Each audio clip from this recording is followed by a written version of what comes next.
You've also been credited as Quincy Jones's first music teacher. Yeah. Is that true? Yeah. Can you tell us how you influenced Yeah, Mr. well, Jones? I was with the basically small group at the time, and we had played around Seattle for a long time, and then we were working at the Seville Theater in, I don't know whether it was Seattle or, I think it was in Seattle.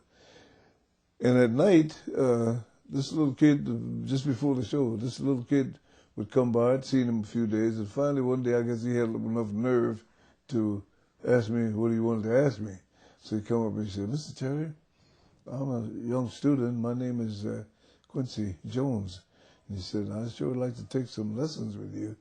So I said, "Well, Quincy Jones, you go to school in the daytime, and I'm sleeping during the day, and I work at night, and you sleeping at night. So how can you explain to me how we could arrange that?" He said, "Well, what about if I came to you early in the morning before school? Now I get to sleep about 5 or 6 o'clock. That's about the time you." But I couldn't possibly say no to this kid. So you could look at him and tell he had it. Whatever it was, he had it.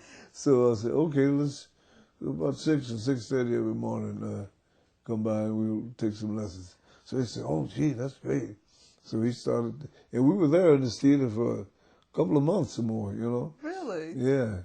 So he'd come by every morning for his lesson, and he was doing beautiful. He had a nice armature right in the center, and he had a nice little sound. But I wish I could tell you what Billy Eckstein said about him in the interview.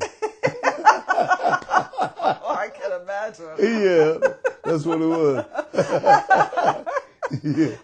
So anyhow, he after so many lessons, he said to me when we were getting ready to go down to San Francisco and play a gig and come back. So he said to me, he said, "Hey, Mr. Terry, I'm learning how to make arrangements too. I write arrangements. So can you take my first arrangement down there and see how the guys liked it?" Now we had basically a small group then. And there was Marty O'Gray playing saxophone, and Buddy DeFranco playing clarinet, and myself, 3 horns. So I said, "Yeah, I'll be happy to." So I took it down to San Francisco, and I said, "Bass, you know that little kid that's always backstage?" He said, "Yeah, I remember." He said, "He's writing now, and he sent his chart down. He wants us to give it a whirl." So he said, "Okay, pass it out." So we passed it out and got about halfway through, and everybody started laughing. That's what all. He said, "Man, where did you get this garbage?" I said, "Okay, pass it back in."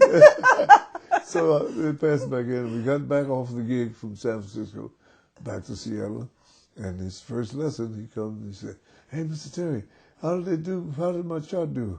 So I said, "Well, I couldn't tell the truth." I said, "Well, Q, you know what?